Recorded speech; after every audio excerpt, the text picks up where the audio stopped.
Hi, good morning everyone. My name is Subodh sir and welcome to my YouTube channel Merit Point Classes. आज के इस video में हम properties of genetic material के बारे में पढ़ेंगे। चलिए सबसे पहले हम इसके प्रॉपर्टीज बताने से पहले यह बताते हैं कि जेनेटिक मटेरियल होता क्या है, इसका क्या क्या होता है। देखिए जेनेटिक मटेरियल जैसे डीएनए को हम जानते हैं जेनेटिक मटेरियल है, आरएनए भी जेनेटिक मटेरियल है। जेनेटिक मटेरियल ही अगली पीढ़ी को बताता है कि वो जो जनरेशन होगा कैसा होगा। जैसे आप कभी कभी देखे होइएगा कि यदि पिता का आंख अगर भूरा है थोड़ा तो पुत्र का आंख भी भूरा होता है। अर्थात इस मैसेज को एक बॉडी से दूसरे बॉडी में अर्थात पिता से पुत्र में, माँ से पुत्र में ट्रांसफर करने का कार्य जेनेटिक मटेरियल ही करता है। जेनेटिक मटेरियल ही यह बताता है कि माँ के एक हाथ में 5 उंगलियां है, अर्थात जो बच्चा जन्म लेगा उसके एक हाथ में भी 5 उंगलियां होनी चाहिए। माँ के दूसरी हाथ में भी 5 उंगलियां है, अर्थात जो बच्चा जन्म लेगा उसके हाथ में भी 5 उंगलियां होना चाहिए।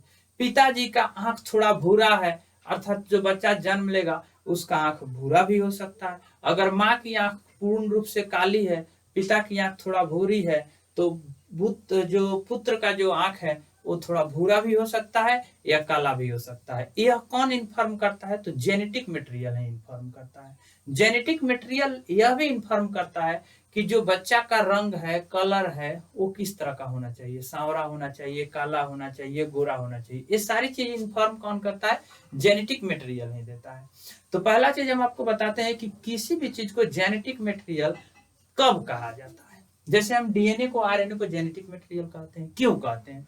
तो किसी भी चीज को जेनेटिक मटेरियल कह सकते हैं यदि उसमें ये सारे जो हम लिखे हुए हैं यह प्रॉपर्टीज, यह गुण उसमें पाए जाते हैं। जैसे सबसे पहला गुण कि it should chemically and structurally be stable, अर्थात यह रासायनिक और संरचनात्मक रूप से स्थिर होना चाहिए। जब हम उसको डीएनए हो या आरएनए हो या कोई भी चीज हो जिसको हम जेनेटिक मटेरियल कहेंगे, उसमें सबसे पहला गुण तो यह पाना चाहिए कि वह रासायनिक रूप से तथा संरचनात्मक रूप से स्थिर होना चाहिए। जैसे हम डीएनए को देख रहे हैं, रासायनिक संरचनात्मक रूप से इस तरह से स्थिर है। यहाँ पे रासायनिक रूप से फिगर तो नहीं बनाया है, लेकिन रासायनिक रूप से भी स्थिर होता है। उसी प्रकार आरएनए भी रासायनिक रूप से भी स्थिर होता है, संरचनात्मक रूप से भी स्थिर होता है। तो सबसे पहला जो गुण है यह उसमें पाना चाहिए। दूसरा गुण है it should be able to generate its replica. जैसे हम पिछले वीडियो में आपको बताए थे रेप्लिका। रेप्लिका का मतलब क्या होता है? रेप्लिका का मतलब होता है कि हूबहू अपने जैसा दूसरे का निर्माण कर लेना, अर्थात कॉपी करना। अर्थात it should be able to generate its replica, अर्थात यह अपनी प्रतिकृति उत्पन्न करने में स्वयं सक्षम होना चाहिए। अर्थात एक व्यक्ति से दूसरे व्यक्ति के रूप में, या कोई भी जीव है, एक से दूसरे में स्वयं से परिवर्तित होने का, यह प्रतिकृति उत्पन्न करने का उसके पास एबिलिटी होनी चाहिए। यह दूसरा गुण बहुत ही महत्वपूर्ण है। इसी से और इसी के कारण यूं समझिए कि मानव का जो पुत्र होता है या पुत्री होती है वह एक मानव के ही रूप में होती है। जानवर का जो बच्चा होता है वह जानवर की तरह ही होता है। गाय के जो बच्चा होता है गाय के तरह ही होता है। यही दूसरा प्रकृति के कारण। अगर ये नहीं होगा तो उसको हम फिर जेनेटिक मटेरियल नहीं कह सकते हैं। और यह भी एक महत्वपूर्ण है जो तीसरा गुण है, वो है आपको it should provide the scope for slow change that are required for evolution. It means इसे धीमी गति से परिवर्तन की गुंजाइश प्रदान करनी चाहिए जो कि विकास के लिए आवश्यक है। अर्थात यहाँ पे आप समझ रहे हैं, कह रहा है it should provide the scope for slow change that are required for the evolution. मतलब कि जेनेटिक मटेरियल में हमेशा कुछ ना कुछ धीरे धीरे, तेजी गति से नहीं, धीरे धीरे कुछ ना कुछ इसमें न्यू चीजें आनी चाहिए, परिवर्तित होनी चाहिए, ताकि विकास अच्छे ढंग से हो सके। जैसे आप लोग जानते हैं, ऐसे बहुत वर्ष पहले आदिवासी हुआ करते थे। आदिवासी से पहले भी बंदर हुआ करते थे, बंदर से धीरे धीरे डेवलप करके आदिवासी हुए, हिस्ट्री में आप लोग पढ़े होंगे। फिर आदिवासी से धीरे धीरे मानव हो गए। अब देखिए कितना परिवर्तन हो गया है, हम लोगों में कितना डेवलपमेंट हो गया, आज बहुत ज्यादा डेवलपमेंट हो गया है। यह डेवलपमेंट किसके कारण होता है? तो यही धीमी गति से जेनेटिक मटेरियल में कुछ कुछ परिवर्तन होने के कारण होता है, और यह भी बहुत ही इंपॉर्टेंट है। इसमें धीमी गति से परिवर्तन होना चाहिए ताकि हमारी डेवलपमेंट जो है कंटिन्यू होते रहे, हम आगे और भी डेवलप हों। ये सारी चीज इस पे निर्भर करता है। जैसे हम आपको बताते हैं डीएनए को और आरएनए को जेनेटिक मटेरियल क्यों कहते हैं?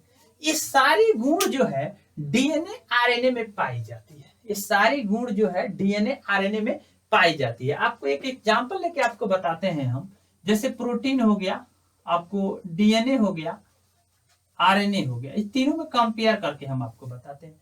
सबसे पहले प्रोटीन की बात करते हैं, और यहाँ देखिए स्टेबिलिटी की बात किया जाए तो स्टेबल होने में प्रोटीन भी स्टेबल होता है, डीएनए भी स्टेबल होता है, आरएनए भी स्टेबल होता है। यह तीनों स्टेबल होता है, प्रोटीन भी स्टेबल होता है, डीएनए भी स्टेबल होता है, आरएनए भी स्टेबल होता है, रासायनिक और संरचनात्मक रूप से इसमें तीनों के तीनों आ जाते हैं। लेकिन जैसे बात आती है रेप्लिका का, इट मींस रेप्लिकेशन करने का, अर्थात स्वयं निर्मित करने का, प्रतिकृति बनाने का, उस समय डीएनए तो रेप्लिकेशन कर लेता है, आरएनए भी रेप्लिकेशन कर लेता है, लेकिन प्रोटीन जो है रेप्लिकेशन नहीं करता है। यहाँ पे आप पूछिएगा सर आप प्रोटीन को क्यों लिए? देखिए हम प्रोटीन को लिए हैं कंपेयर करके दिखाने के लिए कि क्यों डीएनए को आरएनए को हम कह सकते हैं जेनेटिक मटेरियल, लेकिन प्रोटीन को नहीं कह सकते हैं, कंपेयर करके दिखाने के लिए लिए हैं। तो यहाँ देखिए प्रोटीन में स्टेबिलिटी है, डीएनए में भी स्टेबिलिटी है, आरएनए में भी स्टेबिलिटी है, और लेकिन जब रेप्लिकेशन की बात आई तो प्रोटीन में रेप्लिकेशन नहीं होता है, अर्थात डीएनए में रेप्लिकेशन होता है, आरएनए में रेप्लिकेशन होता है, लेकिन प्रोटीन में रेप्लिकेशन नहीं होता है। और जहां तक बात आई चेंजेज की, तो चेंज के बारे में अभी यहाँ पे तो हम प्रोटीन को छोड़ देंगे क्योंकि इसमें एक गुण पाया ही नहीं जाता है, तो इस जेनेटिक मटेरियल में तो आ ही नहीं सकता है।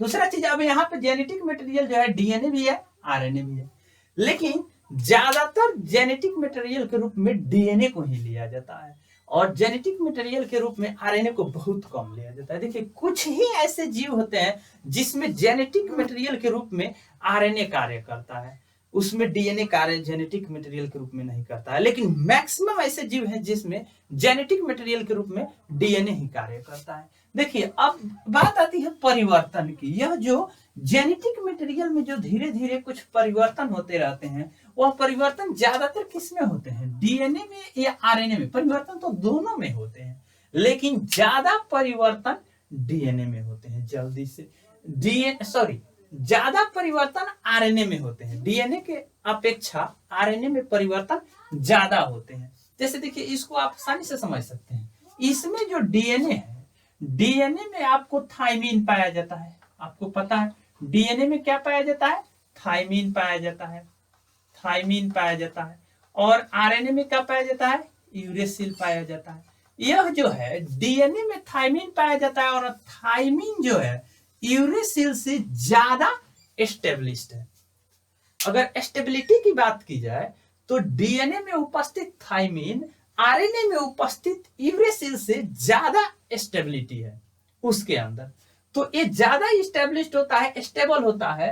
तो आप एग्जांपल में समझ सकते हैं, जैसे आपको बता रहे हैं, हम बता दिए कि आरएनए जो है डीएनए से ज्यादा तेजी से आपको परिवर्तन करता है। तो आपको एग्जांपल समझाते हैं, जैसे एक मान लीजिए पत्थर है छोटा सा, और एक गेंद है, जो बच्चा गेंद खेलता है वह गेंद है। गेंद का वजन लगभग 100 ग्राम है और पत्थर का वजन लगभग 400 या 500 ग्राम है। अब देखिए यहाँ पे पत्थर का वजन ज्यादा है, ज्यादा स्टेबल है, लेकिन ये गेंद जो है थोड़ा कम स्टेबल है। अब यहाँ पे होता क्या है कि अगर दोनों को एक ही बराबर अगर वजन से अर्थात बल लगा के ढकेला जाए, दोनों को एक ही समान बल से ढकेल दिया जाए, तो जो कम वजन वाला है जल्द ही डूब जाएगा, मतलब जल्द ही आगे बढ़ जाएगा और ज्यादा दूर कवर कर लेगा। लेकिन जो ज्यादा स्टेबल है वो उतना बल पे कुछ ही दूर तक खिसक सकता है। जैसे आप देखिए बड़ा सा पत्थर को आप अकेले ढकेले गए, नहीं ढकला पाएगा, नहीं अपने प्लेस को चेंज कर पाएगा, लेकिन एक छोटे से पत्थर को आप अकेले ढकेल के दूर कर सकते हैं। तो परिवर्तन की जहां तक बात होती है, आरएनए में तेजी से होती है, आरएनए में परिवर्तन तेजी से होती है और डीएनए में परिवर्तन धीरे धीरे होती है। इसलिए जो है हम लोग में मतलब एनिमल्स में, प्लांट्स में धीरे धीरे परिवर्तनशील बढ़ता है और आरएनए में तेजी से हो जाता है। जैसे वायरस वगैरह का नाम, जैसे अभी सबसे पहले आप देखिए कोरोना वायरस बहुत ही आ गया है, तो ये जो है बहुत बड़ा महामारी है। कोरोना वायरस जो है उसमें आरएनए पाया जाता है, क्योंकि बहुत जल्द ही परिवर्तित हो जाता है, बहुत जल्द ही परिवर्तित हो जाता है। अभी जैसे देखने को मिल रहा है आपको कि अभी सेकेंड उसका प्रकोप आ गया है, इसमें और हाहाकार मचा हुआ है। इसमें अगर डीएनए हुआ करता तो ये बहुत धीरे धीरे अपनी प्रतिकृति को बनाता, लेकिन यहाँ पे तो आरएनए उसमें पाया जाता है जो बहुत ही तेजी से अपनी प्रतिकृति को बना लेता है। तो चलिए आप लोग यहाँ पे प्रॉपर्टीज ऑफ जेनेटिक मटेरियल समझ लिए। आप ये समझ गए कि किसी भी चीज को हम जेनेटिक मटेरियल तब कब कहेंगे, और डीएनए को, आरएनए को ही जेनेटिक मटेरियल क्यों कहते हैं, प्रोटीन को जेनेटिक मटेरियल क्यों नहीं कहते हैं, और ये सब इसका जेनेटिक मटेरियल्स का प्रॉपर्टी क्या है, इसको भी समझ ली। चलिए, थैंक यू।